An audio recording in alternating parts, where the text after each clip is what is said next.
Afinal de contas, existe ou não alguma consequência, perigo, riscos de não desenvolver a mediunidade? Se você sabe que tem uma mediunidade já em desenvolvimento, mas não quer trabalhar com isso, não quer que ela se desenvolva mais, não quer se envolver com isso, será que tem alguma consequência? O que pode acontecer? Será que negar a mediunidade pode trazer algum risco à saúde? Enfim, são muitas dúvidas que eu tenho recebido ultimamente de seguidores aqui do canal perguntando sobre as consequências de não desenvolver a mediunidade. E como é um assunto tão importante, eu resolvi fazer um vídeo explicando melhor tudo isso. E é isso que você vai ver nesse vídeo de hoje, muitas explicações da literatura espírita, o que grandes médiums já falaram sobre esse assunto. E é isso que você vai conferir nesse vídeo se assistir ele até o final. Então seja muito bem-vindo a mais um vídeo aqui do Diário da Vida. Se essa é a sua primeira vez por aqui, eu sou a Vanessa. Te convido a assistir esse vídeo até o final, já ir deixando seu comentário, se inscrevendo no canal, conhecer o Diário da Vida com suas playlists com vários temas diferentes. Tem tema para todos os gostos e com certeza você vai encontrar algo que você goste, que você sinta afinidade e vai ficar por aqui mesmo. E se você não encontrar aquilo que você está procurando, deixa nos comentários a sua sugestão de conteúdo para um próximo vídeo, a sua pergunta, a sua dúvida, que nós iremos fazer um vídeo especialmente para você. Já compartilha com outras pessoas que também gostam desses assuntos e precisam saber mais sobre essas verdades da vida que nós abordamos por aqui. E mediunidade é um assunto que está sempre entrando conteúdo novo por aqui, porque nós já temos uma playlist com muitos vídeos falando sobre vários tipos de mediunidade, sobre várias coisas relacionadas à mediunidade, tem relato de experiência, tem muitos assuntos interessantes e explicativos sobre esse tema. E o vídeo de hoje é mais um que vai para essa playlist falando mais sobre mediunidade. E hoje vamos explicar esta dúvida que muitas pessoas têm sobre a decisão de não desenvolver a mediunidade ostensiva. Será que tem alguma consequência? O que pode acontecer? Me acompanhe até o final que você vai saber de tudo isso. Vamos ao nosso vídeo de hoje.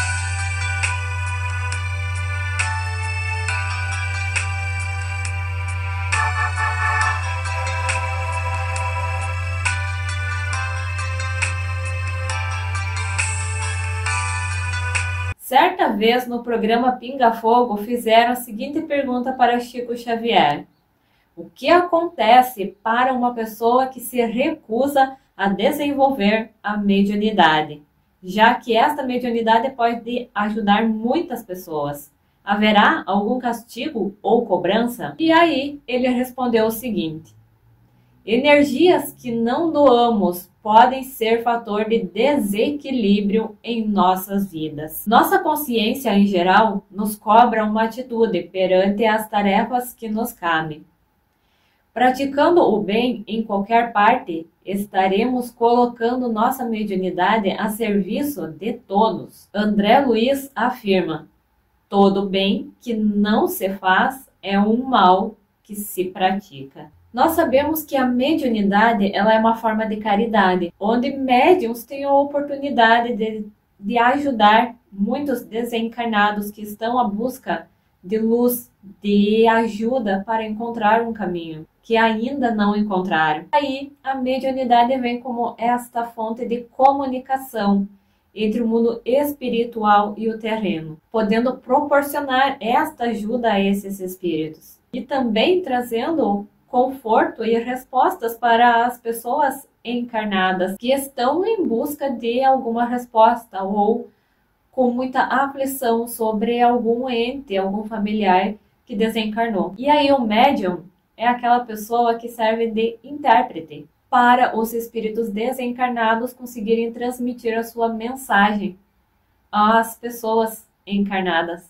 Trabalhar com a mediunidade é uma escolha que muitas pessoas fazem antes de reencarnar, como uma missão, como um propósito de vida. Quando estamos encarnados, temos esse esquecimento do que nós nos propusemos a fazer antes de encarnar.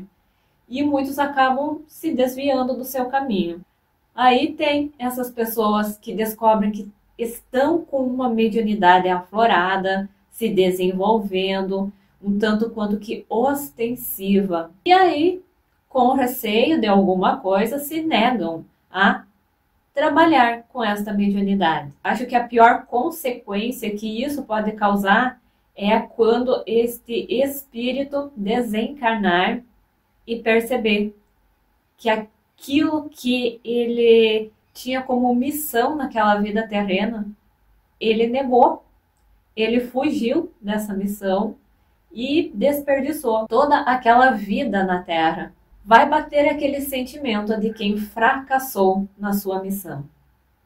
Eu encontrei um conteúdo muito bom, muito explicativo no blog Passatempo Espírita, onde traz várias passagens de muitas literaturas espíritas sobre esse assunto e está muito bem explicado. Então confira até o final para você entender como que autores, médiuns e espíritos evoluídos, esclarecedores, explicam este assunto. Então, no livro Mecanismos da Mediunidade, o autor faz o seguinte esclarecimento: acumulando em si mesma as forças autogeradas em processo de profundo desequilíbrio, a alma exterioriza forças mentais desajustadas e destrutivas, pelas quais atrai as forças do mesmo teor, caindo frequentemente em cegueira obsessiva. Se as criaturas conscientes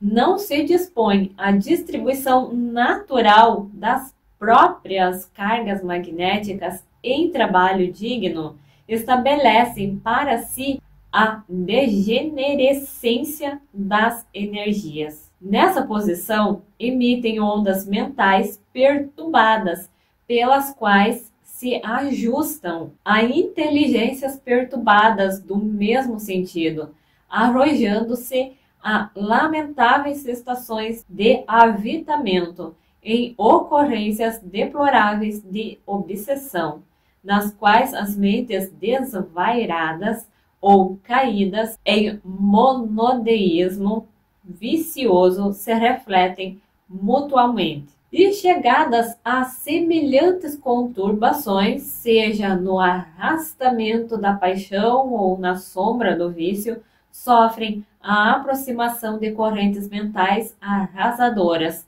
oriundas de seres empenhados à crueldade, por ignorância, encarnados ou desencarnados, que em lhes vampirizando a existência, lhes impõem disfunções e enfermidades de variadas matrizes, segundo os pontos vulneráveis que a apresentam, criando no mundo vastas províncias de alienação e de sofrimento. Este é um esclarecimento do espírito André Luiz, e na obra Reencontro com a Vida, o espírito Manuel Filomeno de Miranda aborda a questão no capítulo intitulado Sintomas da Mediunidade. Ele diz o seguinte: não poucas vezes é detectada por características especiais que podem ser confundidas com síndromes de algumas psicopatologias que no passado eram utilizadas para combater a sua existência.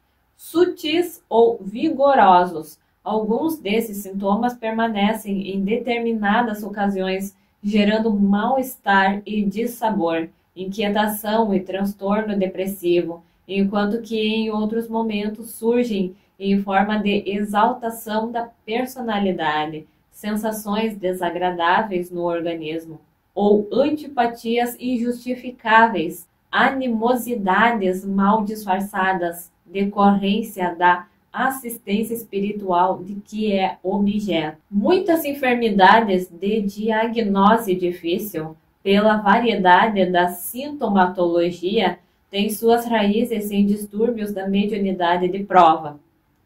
Isto é, aquela que se manifesta com a finalidade de convidar o espírito a resgates aflitivos de comportamentos perversos ou doentios, mantidos em existências passadas.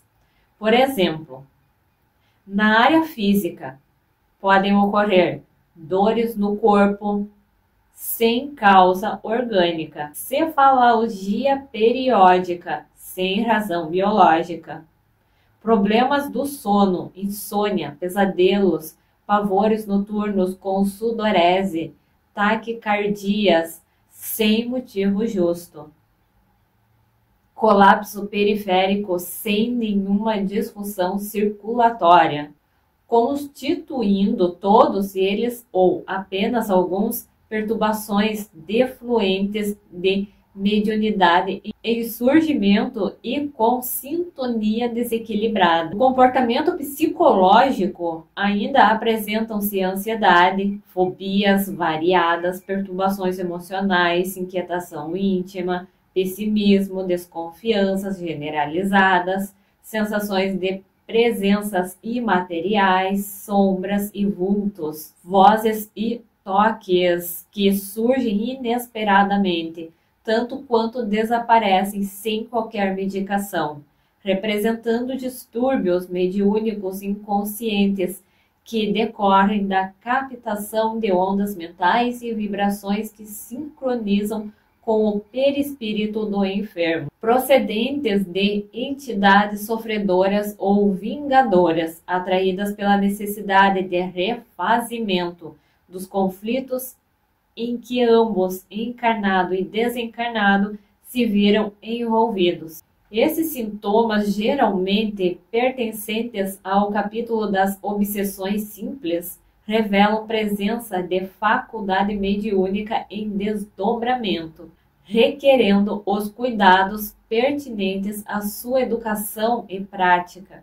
Existem duas coisas que podem justificar todos esses sintomas que podem surgir, tanto fisicamente quanto psicologicamente. Um deles é que a pessoa que tem uma mediunidade desenvolvida, um médium, ele carrega uma luz muito grande. E aí os espíritos desencarnados, eles percebem essa luz e vão chegar perto, vão tentar se aproximar para buscar ajuda de alguma aflição deles. Eles vão ser atraídos por esta luz que essa pessoa que tem uma mediunidade ostensiva está emitindo. E aí essa pessoa que carrega essa luz toda, que vai atrair esses espíritos em busca de ajuda, se ela não souber lidar com isso, vai gerar desequilíbrios de todas as ordens mesmo. Então, por isso que é importante estudar sobre a mediunidade, poder trabalhar com isso para saber o que fazer nessa hora que algum desencarnado se aproxima em busca de ajuda.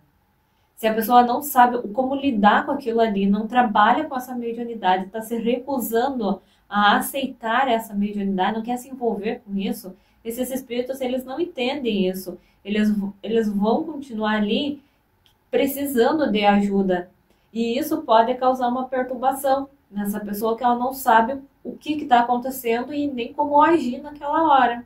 Se a pessoa estuda a mediunidade, trabalha o desenvolvimento, trabalha para organizar a sua mediunidade, para não ser uma mediunidade reprimida, ela vai saber o que fazer naquela hora, como agir, como ajudar esses desencarnados que precisam de ajuda, como conduzir aquela situação de uma forma que ela não vai ter nenhum problema de saúde. Então, é importante, pelo menos, conhecer bem o assunto, ter um estudo sobre mediunidade, saber o que fazer nesses momentos em que se perceber algum espírito por perto precisando de ajuda, precisando se comunicar de alguma maneira. E também outra coisa que pode surgir esses sintomas é o fato de a pessoa que tem essa mediunidade para desenvolver, para trabalhar com isso, é uma pessoa que ela carrega muita energia para doar para os outros, doar para as pessoas através de um passe,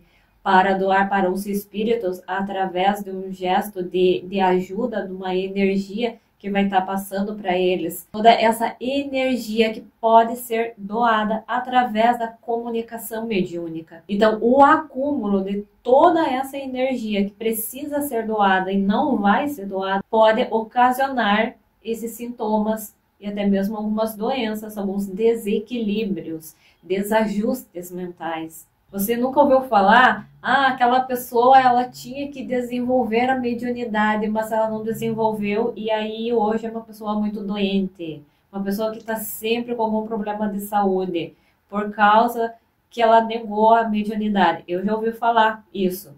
Então, é algo que pode fazer sentido. E aqui o autor ainda explica, nem todos os indivíduos, no entanto, que se apresentam com sintomas de tal porte, necessitam de exercer a faculdade de que são portadores. Após a conveniente terapia que é ensejada pelo estudo do espiritismo e pela transformação moral do paciente, que se faz indispensáveis ao equilíbrio pessoal, recuperam a harmonia física, emocional e psíquica, prosseguindo, no entanto, com outra visão da vida e diferente comportamento, para que não lhe aconteça nada pior, conforme elucidava Jesus após o atendimento e a recuperação daqueles que o buscavam e tinham o quadro de sofrimento revertido. Grande número, porém, de portadores de mediunidade tem compromisso com a tarefa específica,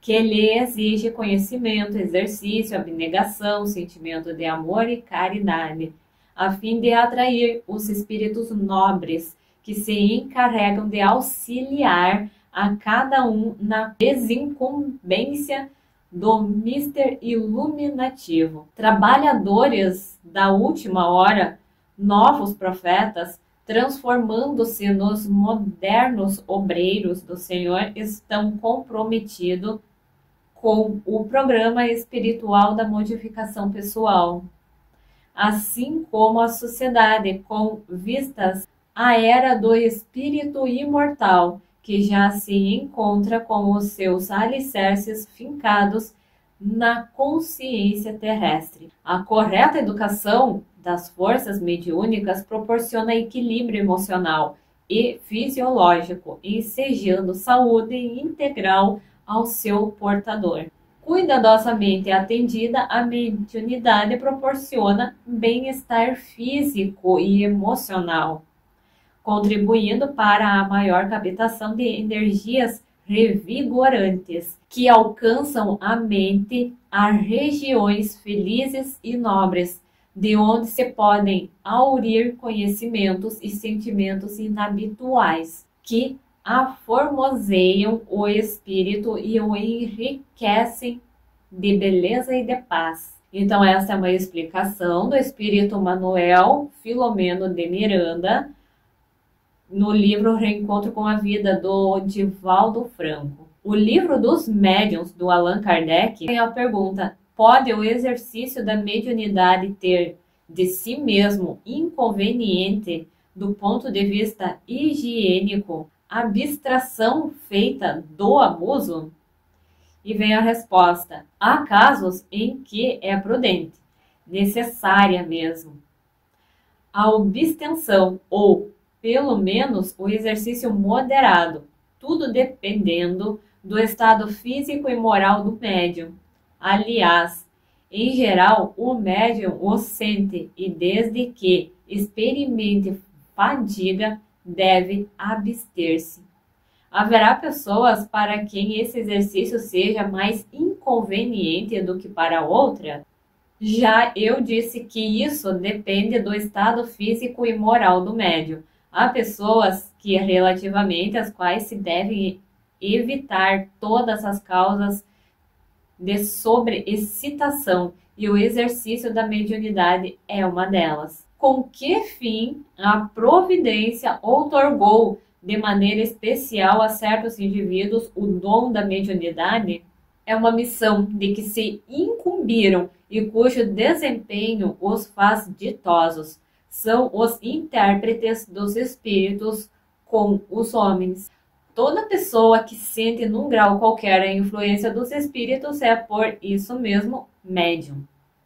Podemos dizer, portanto, que todas as pessoas são, mais ou menos, médiums. Entretanto, segundo Carlos Toledo Resini, mediunidade no sentido exato e usual da palavra é a faculdade que certas pessoas têm de entrar ostensivamente em comunicação com os espíritos e de transmitir mensagens destes fora do campo pessoal. O autor J. Herculano Pires, ele fala: temos assim duas áreas de função mediúnica, designadas como mediunidade generalizada e mediunato. A primeira corresponde à mediunidade natural, que todos os seres humanos possuem. E a segunda corresponde à mediunidade de compromisso, ou seja, de médiuns investidos espiritualmente de poderes mediúnicos para finalidades específicas na encarnação. Segundo o espírito Emmanuel, os médiuns, em sua generalidade, não são missionários na acepção comum do termo. São almas que fracassaram desastradamente, que contrariaram sobremaneira o curso das leis divinas e que resgatam sobre o peso de severo compromisso e ilimitadas responsabilidades o passado obscuro e delituoso. Quase sempre são espíritos que tombaram com cumes sociais pelos abusos do poder, da autoridade, da fortuna e da inteligência, e que regressam ao orbe terráqueo para se sacrificarem em favor do grande número de almas que desviaram das sendas luminosas da fé, da caridade e da virtude. Todos os médiuns que realizarem dignamente a tarefa que foram chamados a desempenhar no planeta, necessitam identificar-se com o ideal de Jesus, buscando para alicerce de suas vidas o ensinamento evangélico em sua divina pureza. A eficácia de sua ação depende do seu desprendimento e da sua caridade, necessitando compreender em toda a amplitude a verdade contida na afirmação do Mestre: dai de graça o que de graça receberdes. Então, nessa parte fala sobre médiuns que cobram para fazer algum trabalho, para ajudar alguém, que cobram sobre o serviço da sua mediunidade. Então, a mediunidade é algo que os médiuns eles recebem de graça e não podem cobrar. São mal vistos quem cobra por esse serviço. Não deverão encarar a mediunidade como um dom ou como um privilégio, sim como bendita possibilidade de reparar seus erros de antanho, ou seja, do passado. Assim explica o espírito Emmanuel. E, no livro dos médiuns, segundo espíritos superiores, a faculdade lhes é concedida porque precisam dela para se melhorarem, para ficarem em condições de receber bons ensinamentos. Se não aproveitarem da concessão, sofrerão as consequências. Jesus não pregava de preferência aos pecadores, dizendo ser preciso dar àquele que não tem? No livro Os Mensageiros, o instrutor Tobias afirma que há muito médiuns e doutrinadores que recebem instruções no mundo espiritual antes de reencarnarem, para conseguir êxito na tarefa mediúnica, porém muitos fracassam quando retornam para a Terra. Ele faz a seguinte explicação ao espírito André Luiz: saem milhares de mensageiros aptos para o serviço, mas são muito raros os que triunfam.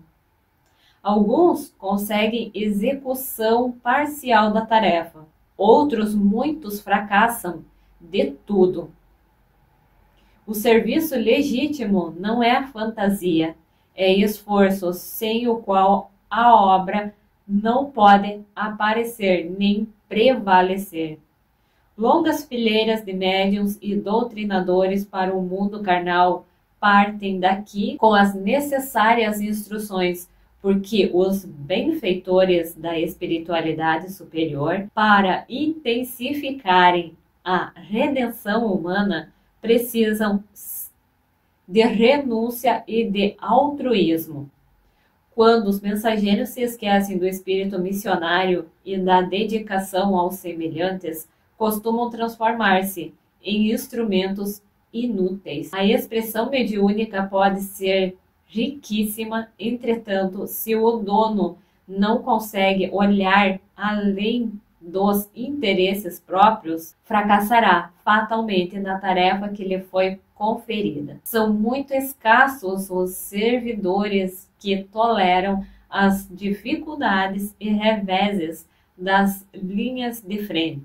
Em outra ocasião, o espírito André Luiz recebe outros apontamentos de um médium falido, chamado Otávio, que conta a história de sua queda, dizendo: dispunha de considerável cultura evangélica, coisa que para a vida eterna é de maior importância que a cultura intelectual, simplesmente considerada. Tive amigos generosos no plano superior que se faziam visíveis aos meus olhos. Recebi mensagens repletas de amor e sabedoria e, no entanto, caí mesmo assim, obedecendo à imprevidência e à vaidade. Os mordomos de bens da alma estão investidos de responsabilidades pesadíssimas. Os estudiosos, os crentes, os simpatizantes no campo da fé podem alegar ignorância e inibição. Todavia, os sacerdotes não têm desculpa. É o mesmo que se verifica na tarefa mediúnica. Os aprendizes ou beneficiários nos templos da revelação nova podem referir-se a determinados impedimentos, mas o missionário é obrigado a caminhar com um patrimônio de certezas tais que coisa alguma o exonera das culpas adquiridas. Depois de contrair dívidas enormes na esfera carnal, noutro tempo, vim bater às portas de nosso lar, sendo atendido por irmãos dedicados que se revelaram incansáveis para comigo. Preparei-me, então, durante 30 anos consecutivos para voltar à Terra em tarefa mediúnica, desejoso de saldar minhas contas e elevar-me a alguma coisa. Não faltaram lições verdadeiramente sublimes, nem estímulos santos ao meu coração imperfeito. O matrimônio não deveria entrar na linha de minhas cogitações. Não que o casamento possa colidir com o exercício da mediunidade, mas porque meu caso particular assim o exigia. Tudo combinado, voltei, não só prometendo fidelidade aos meus instrutores, mas, ai de mim, que olvidei todos os compromissos.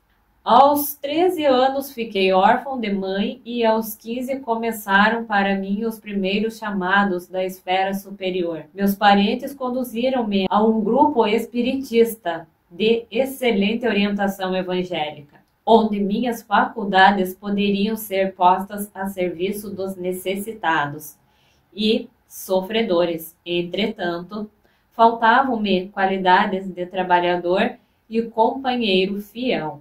Minha negação em matéria de confiança nos orientadores espirituais e acentuado pendor para a crítica dos autos alheios compeliam-me o desagradável estacionamento. Os beneméritos amigos ao invisível estimulavam-me ao serviço, mas eu duvidava deles com a minha vaidade doentia. Em seguida, dando largas à ociosidade, cometi uma ação menos digna e fui obrigado a casar-me pela violência. A esposa a que me ligara tão somente por apetites inconfessáveis era criatura muito inferior à minha condição espiritual e atraiu uma entidade monstruosa em ligação com ela, para tomar o papel de meu filho. Atormentaram-me ambos até ao fim da existência,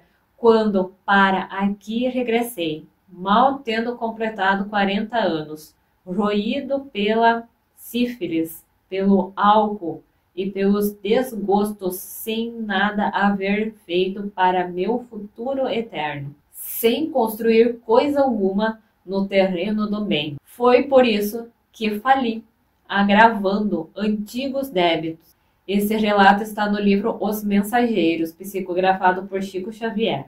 Na mesma obra, o espírito Belarmino Campos também relata a sua experiência de doutrinador falido, dizendo: desde criança meus pais socorreram-me com as noções consoladoras e edificantes do espiritismo cristão. Circunstâncias várias, que me pareceram casuais, situaram-me o esforço na presidência de um grande grupo espírita. Os serviços eram promissores, as atividades nobres e construtivas, mas enchi-me de exigências, levado pelo excessivo apego à posição de comando do barco doutrinário. Perdi a serenidade doutro tempo. Comecei a ver nos médiuns que se retraíam aos meus caprichos, companheiros de má vontade e má fé. Prosseguiam nossas reuniões, mas na dúvida passei à descrença destruidora. Estacionei muito tempo, desviado dos meus objetivos fundamentais, porque a escravidão ao dinheiro me transformara os sentimentos. E assim foi, até que acabei meus dias com uma bela situação financeira no mundo e um corpo crivado de enfermidades. A revivescência da minha inferioridade antiga religou-me a companheiros menos dignos no plano dos encarnados e desencarnados, e o resto o meu amigo poderá avaliar. Tormentos, remorsos, expiações. De acordo com Allan Kardec, o espírito sofre a pena de suas imperfeições, seja no mundo espiritual, seja no mundo corporal.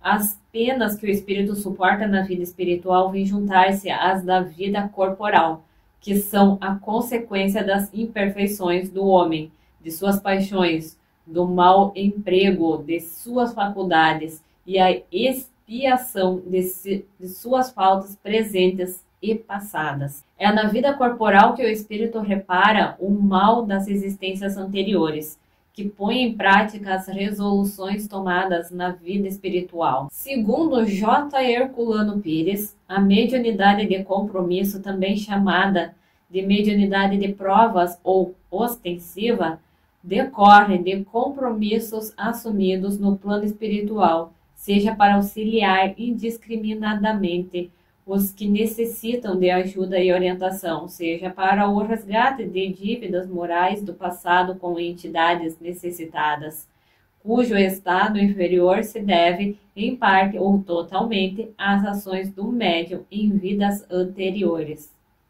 O médium não se desfruta apenas das vantagens da mediunidade generalizada, pois vê-se investido de uma missão mediúnica a que os espíritos deram o nome de mediunato.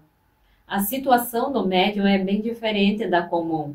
Ele é continuamente solicitado para atender a entidades desencarnadas carentes de auxílio e elucidação. Se rejeita o seu compromisso ou tenta protelá-la, fica sujeito a perturbações e finalmente à obsessão. O mediunato lhe foi concedido para reparar os erros do passado e recuperar os espíritos que pôs a perder. Levou à descrença e até mesmo à revolta em vidas passadas. Não obstante o determinismo implícito no mediunato, o seu livre-arbítrio continua intacto. Assim como escolheu e pediu essa situação ao voltar à encarnação por sua livre vontade, assim também poderá agora optar pelo cumprimento da missão ou pela sua rejeição, arcando naturalmente com as consequências da fuga ao dever. O Espírito de Verdade faz a seguinte advertência: todos os médiuns são incontestavelmente chamados a servir à causa do Espiritismo, na medida de suas faculdades, mas bem poucos há que não se deixem prender nas armadilhas do amor próprio. Segundo Divaldo Franco, mediante a educação mediúnica, pode-se evitar a interferência desses espíritos perturbadores em nossa vida de relação normal, para que não venhamos a cair na obsessão simples, que é o primeiro passo para a subjugação, etapa terminal de um processo de 3 fases. Então aqui nós temos várias explicações de vários autores e de espíritos esclarecedores que explicam cada um sobre algo relacionado a esse assunto de desenvolver ou não a mediunidade. Na verdade, então, todo mundo, todos nós somos médiuns, nós temos sim um pouco de mediunidade cada um. O que difere é o grau de intensidade e de manifestação da mediunidade que cada um tem. Porém, nem todos são obrigados a desenvolver, a trabalhar com a mediunidade, porque existe essa mediunidade natural e a de prova, que nós já temos vídeo aqui explicando bem sobre cada uma delas. A natural é essa que todos nós nascemos com ela. Em algum momento podem surgir algumas experiências simples, né, das mediunidades mais simples que tem, como a intuição, que é por inspiração. São tipos de mediunidade que qualquer pessoa pode ter em qualquer momento, mesmo sem saber. Pode já ter tido algumas experiências desse tipo.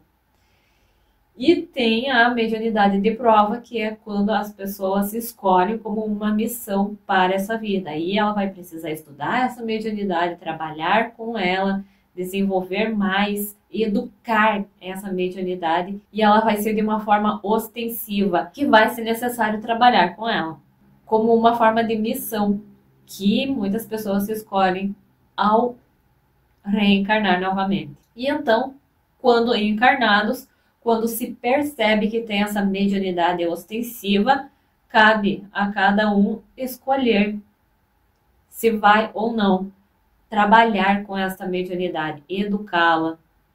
Muitos desistem e não querem saber de se envolver com esse assunto. E isso pode levar a um arrependimento, a uma situação de culpa, de fracasso, de tempo desperdiçado na Terra, quando tudo o que tinham para cumprir de mais importante naquela vida era trabalhar com a sua mediunidade. Então, isso pode acontecer com quem decide não trabalhar com a mediunidade.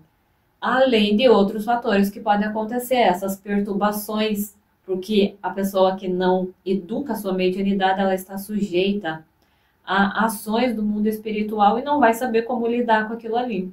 Então, vai gerar alguma série de perturbações psicológicas, mentais, e até na vida física isso pode afetar no corpo físico, através de alguma doença, através de algum problema de saúde, pelo excesso de energia acumulada que ela precisava doar essa energia, e vai acumulando tudo isso dentro dela, se transformando talvez em alguma doença. Então, o fato de desenvolver, trabalhar com a mediunidade ou não é uma escolha de cada um. Porém, pode ter sim algumas consequências, e a principal delas é a sua consciência depois de desencarnar e perceber que desperdiçou o tempo que teve na Terra para cumprir uma missão que não foi cumprida. Então, assim, podemos trazer todas essas explicações de quem entende muito sobre esse assunto para elucidar melhor esse tema. E se restou alguma dúvida, alguma pergunta, alguma sugestão, deixa aqui nos comentários que podemos talvez vir fazer um outro vídeo esclarecendo mais algumas dúvidas, explicando melhor sobre alguma coisa que você não entendeu direito por aqui. Temos aqui no canal, então, uma playlist cheia de vídeos sobre vários tipos de mediunidade. Tem lá sobre mediunidade ostensiva, tem sobre a mediunidade de prova e a natural, tem sobre mediunidade por inspiração, por intuição, tem de psicografia, tem sobre a pintura mediúnica, sobre clarividência, visões, efeitos físicos, sobre a incorporação. É muito vídeo que nós já temos sobre esse assunto e serve para você assistir e dessa maneira adquirir muito conhecimento sobre o assunto. São vídeos que têm uma explicação bem fácil de entender. E qualquer coisa que você não entender é só deixar uma pergunta aí nos comentários que eu venho te responder. Então fica aqui no canal e confere todos esses outros vídeos que podem lhe ajudar a esclarecer mais algumas dúvidas, onde você pode encontrar muitas respostas que você ainda está buscando. São muitas coisas importantes que não foi falado nesse vídeo e que estão em outros vídeos que você pode encontrar por aqui. Então fica aqui e confira esses vídeos e mais outros que for do seu interesse, porque temos playlists para todos os gostos, com vários assuntos diferentes. Então muito obrigada pela sua companhia nesse vídeo de hoje. Muitos beijos em sua alma e até o próximo vídeo.